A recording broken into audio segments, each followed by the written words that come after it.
अस्सलाम वालेकुम and a very warm welcome to the platform of 101 incredible women of Pakistan. अब हम बहुत ही इंटरेस्टिंग बातें करने लगी हैं, बहुत ही ज़्यादा स्पाइसी बातें होंगी आज के इस इंटरव्यू में, क्योंकि हमारे साथ एक ब्लॉगर मौजूद हैं।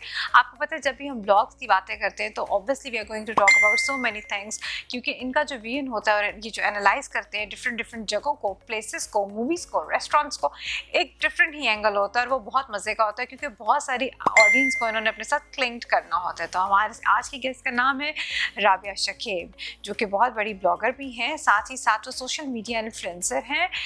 लाइफस्टाइल लोगों के डिफरेंट तरीके से कवर करती हैं। अगर ट्रैवलिंग की बात करें तो उस पर भी इनका एक बहुत डीप एनालिसिस है, और अगर हम बात करें मूवी रिव्यूज़ की या रेस्टोरेंट रिव्यूज़ की तो उसमें भी ये बहुत महारत रखती हैं और कमाल रखती हैं। तो इनसे मिलते हैं और जानते हैं कि इतना सारा काम कब से कर रही हैं और कैसे इतनी परफेक्शन से इन सारी चीज़ों को ऑल टुगेदर लेके जा रही हैं। अस्सलाम वालेकुम राबिया। वालेकुम अस्सलाम। कैसी हैं आप? अल्लाह का शुक्र, मैं ठीक हूँ, बहुत शुक्रिया।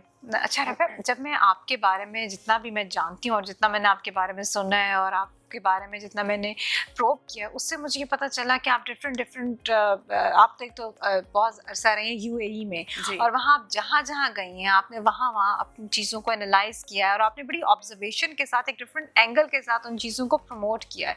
आपको पता है ये एक आसान काम नहीं है, क्योंकि समटाइम्स क्रिटिसिज्म भी आता है, समटाइम्स आपको ये लगता है कि पता नहीं जो आपका पॉइंट ऑफ व्यू है वो दूसरे लोग उसको एक्सेप्टेंस देंगे भी कि नहीं करेंगे। तो आप थ्रू एंड थ्रू चलती चली गई। हाउ इट स्टार्टेड, आपने कैसे इसमें स्टार्ट लिया? क्योंकि इसके लिए you have to be very good, strong communication power होनी चाहिए आपके पास, बहुत सारे टूल्स रिक्वायर्ड होते हैं। तो हम जानना चाहेंगे कि सिलसिला कहाँ से शुरू हुआ और कैसे चलता चला गया। अच्छा, ऐसे है कि आज से तकरीबन 15 साल पहले अराउंड 2005 के एंड और 2006 के बिगिनिंग में हम लोग मूव कर गए थे वहाँ पे, सब फैमिली। तो उस वक्त इनिशियली जब आप जाते हो कहीं, आप ट्रैवल करते हैं, आप पूरा सेटअप बनाते हैं, तो आपके लिए इस स्टेज में, जिस स्टेज पे मैं गई थी, तो काफ़ी मुश्किल होता है एडजस्ट करना, और पेरेंट्स आपके पीछे रह जाते हैं, फैमिली बहन भाई पीछे रह जाते हैं। तो मुझे बड़ा मुश्किल, एडजस्टमेंट में बहुत इनिशियली बहुत मुश्किल, क्योंकि हम लोग तो बहुत ज़्यादा फैमिली ओरिएंटेड, तो वो डिप्रेसिंग आपके पास फेजेस आते हैं और बहुत मतलब होती है। बच्चों को सेटअप उनका करना, स्कूलिंग की थी, उनका टाइम था।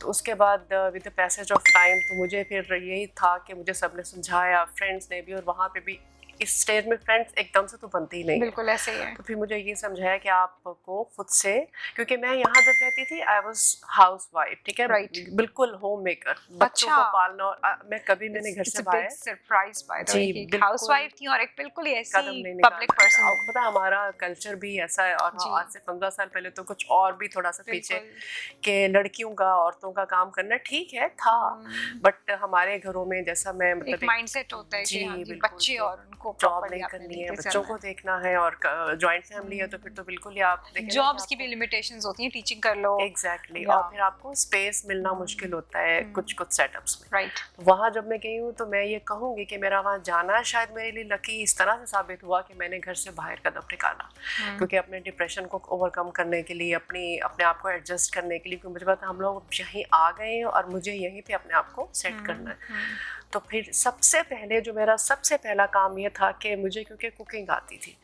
और मैंने होम इकोनॉमिक्स से बैचलर्स किया हुआ है, तो कुकिंग में कुछ वैसे भी हम लोगों की फैमिली में भी होता है कि मदर्स को भी आती है, इन लॉज में भी होता है। तो उस कुकिंग को लेके वहाँ यूएई बहुत ओपन मार्केट है, मतलब हर तरह की आपकी जो क्राउड है, लेडीज है, होम मेकर्स है। अच्छा, अब मुझे उसकी एक स्ट्रीक मिल गई कि वो कुकिंग से, क्योंकि आपके कलनरी पे आपने बहुत ज़्यादा काम किया, बड़ी रिसर्च है आपकी कलनरी की, और ओपन इस तरह से कि आपको हर तरह के मतलब लेवल पे, लेडीज को, हाउसवाइफ को, आप कुछ नहीं आता है तब भी आपको वहाँ बहुत वाइड है, मतलब मैं ये कहूँगी कि हैपनिंग एरिया, बहुत हैपनिंग जगह है कि आपको कुछ आप एम्बेरसमेंट नहीं होती है, कुछ भी करें।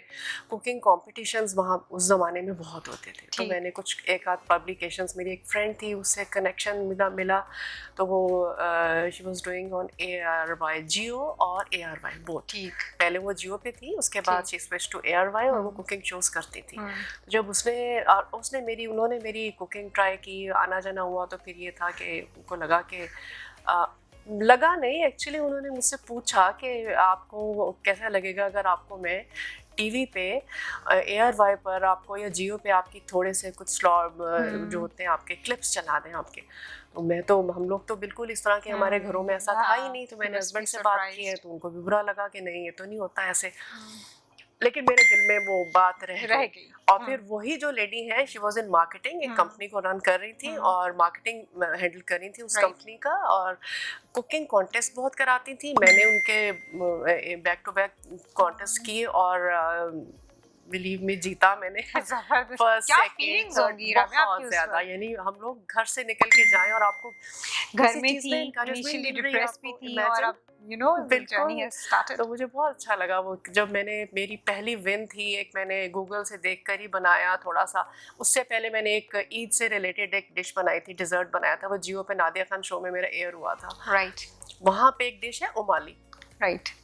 वो मैंने वहाँ ट्राई की थी और उसको लेकर मैंने, कुछ बताएंगे कि क्या? हाँ जी, उसको आप उम्मे अली भी कहते हैं, उसको उमाली भी बोलते हैं, लाइक प्रोनाउंसिएशन की कंफ्यूजन ही रह गई इतने सालों में मैं रह के आई इतना कुछ, लेकिन आज तक मैंने उसको एक्सप्लोर नहीं किया कि इसका क्या सही नाम होगा। एनीवेज वो पफ्स होते हैं, बेकरी पफ्स, जैसे हमारे बाका खाने नहीं होती जैसे स्क्वायर्स वाली, वो उसकी जो बेसिक रेसिपी तो उसी से स्टार्ट होती है। देन मैंने उसको किस तरह से अपना उसको मोल्ड किया, उसको अपने फ्यूजन कुकिंग कह लें, अपने पाकिस्तानी टच दिया, तो बड़ी इनोवेटिव सी चीज बन गई थी। और फिर वो मैंने नादिया खान शो में बनाई थी। राइट। और वहाँ से ये सिलसिला actually they came over to our place, वो उनका स्टाफ आया था, कैमरामैन इस तरह से आए थे, और वो मेरे लिए वो दिन बहुत अच्छा, उन्होंने, क्योंकि मेरे हस्बैंड को पसंद नहीं था तो उन्होंने इस तरह से उसने वो खेला, एक सॉर्ट ऑफ, मेरी फ्रेंड भी थी वो, हस्बैंड के साथ भी हमारे अच्छे टर्म्स थे, तो उन्होंने कहा कि आपको भी हम बीच में नहीं, उन्होंने कहा नहीं मैं तो बिल्कुल नहीं ठीक ठीक। तो कहा आपके बच्चों को आप थोड़ा सा एक फैमिली का वो बन जाएगा, थोड़ा सा जैसे कहते हैं ना, छोटा सा प्रोग्राम क्लिप सा बन जाएगा, ईद से रिलेटेड होगा। लेकिन मुझे याद है कि बच्चे शायद ऐसे इनके ग्लिम्स थे और मैं थी, और मैंने थोड़ा एक्सप्लेन किया, और दैट्स इट, वो मेरा पहला था नादिया खान शो पे। एंड देन उसके बाद फिर उन्हीं ने, क्योंकि आपने कैमरा से पहले फेस नहीं किया था, पूरी टीम आ गई, सब कुछ हो गया, घबराई थी? बिलीव मी कुछ भी नहीं, मुझे पता ही नहीं चला। पता नहीं, ये शायद दो पार्ट होते हैं, एक होता है कि आप ओवर कॉन्शियस होते हैं, कैमरा कॉन्शियस हो जाते हैं, ये वो समझदार लोग होते हैं जो होता है। एक शायद मुझसे बेवकूफ होंगे, उनको पता ही नहीं चल रहा कि हो क्या रहा आपके साथ है। मुझे लगता है अभी जिस तरह से हम ऑफ द कैमरा भी बात कर रहे थे कि जब आप चीजें दिल से करते हैं और आप एक फ्लो में करते हैं, उसका आउटपुट ही और होता है। मैं वैसे नॉट अपने बारे में ये कह रही हूँ कि मैं जब कोई काम करती हूँ ना बहुत डिवोशन से करती हूँ। लेकिन मैंने आपको अभी तक ये नहीं शायद बताया कि मैंने 15 साल में 13 साल वहाँ पे टीचिंग की है।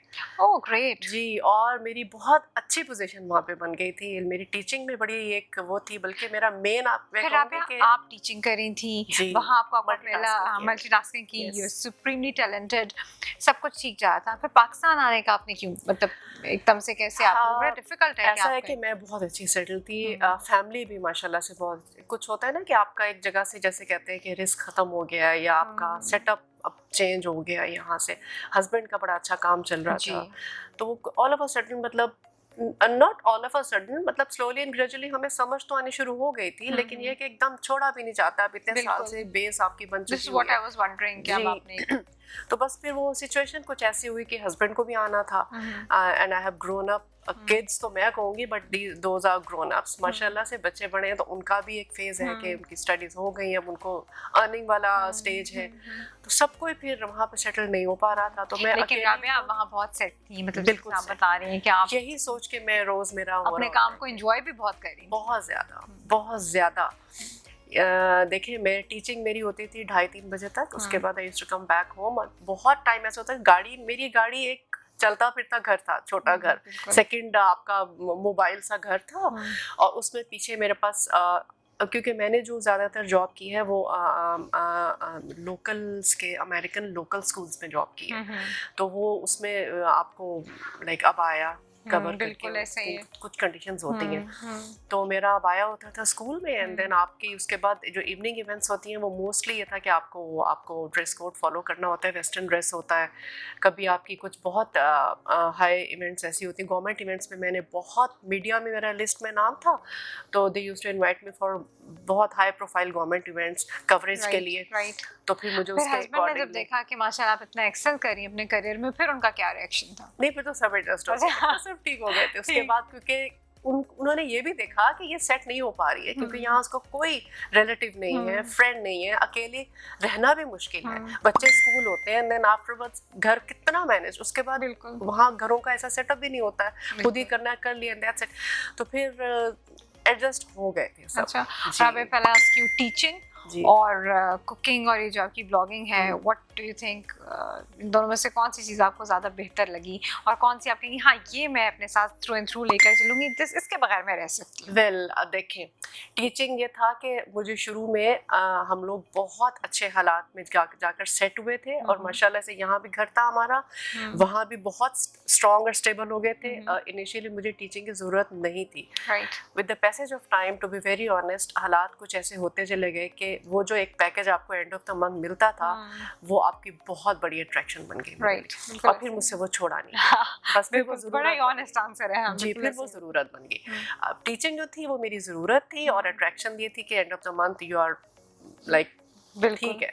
और जो ब्लॉगिंग है, that was my fun part. Teaching की जो स्ट्रेसेस हैं, टीचिंग की जो हार्डशिप्स हैं, जो भी टीचिंग में वहाँ पे मैंने सफ़र किया हुआ होता था, मुझे पता होता था कि राइट आफ्टरनून जैसे ही ख़त्म होगी तो मेरा वो फन पार्ट स्टार्ट हो गया, इसलिए मूव ऑन। तो मैं बहुत अच्छे तरीके से ब्लॉगिंग का मेरा बहुत अट्रैक्शन थी। आई यूज टू गेट, मेरी ईमेल भरी भी होती थी, believe me, on an average 6 invitations होते थे डेली बेसिस पे, और मुझे पता था मैंने 4 को माजरत करनी है, 2 कवर कर सकूंगी, मैं 3 कवर कर सकूंगी, वो भी तीसरा रह जाता था। तो ये मेरे हाथ, और ये that was not enough. 1-2 restaurant बुला रहे हैं, आप रिव्यू के लिए आए, हमारी तरफ एक और रेस्टोरेंट बुला रहा है, हमारी लॉन्च हो रही है, आप रिव्यू के लिए आए, आप कितना खा लेंगे? उसके बाद दिस इज नॉट एनफ, आप जाते हुए आप इतना बड़ा आपको गुडी बैग मिल रहा है एक जगह से, दूसरी जगह से इतना बड़ा वाउचर्स मिल रहे हैं, पूरे साल की बुकलेट। नहीं, आप शराब ऐसे होता था कभी किसी आप रेस्टोरेंट में नहीं और आपको पसंद ही नहीं आ रहा, आप review obviously you have to try? बहुत रेयर हुआ है ऐसा बहुत अजीब चांस कभी भी नहीं हुआ। लेकिन मुझे ब्लॉगर्स बहुत शेयर करते थे, हम लोग आपस में एक दूसरे, मुझे कहती ऐसा हुआ, वो शेयर भी करती थी, कमेंट्स भी दे रही। मैं सोचती थी कि मेरे साथ कभी इतना एक्सट्रीम नहीं हुआ, अगर होता तो फिर वो मेरे लिए एक इम्तिहान होता शायद, कि किसी को कह के चले जाना। क्योंकि देखिए, अगर खाना अच्छा नहीं बना तो शेफ ने शायद एक दिन नहीं अच्छा, क्योंकि उसने तो मुझे बुलाया मेहमान के तौर पे, अपना सब कुछ निकाल के टेबल पे रखा, उसने जान के तो नहीं खराब बनाया हुआ, लेकिन शुक्र है कि मेरे साथ ऐसा नहीं हुआ। तो आपने हमेशा इनकरेज ही किया। हाँ जी।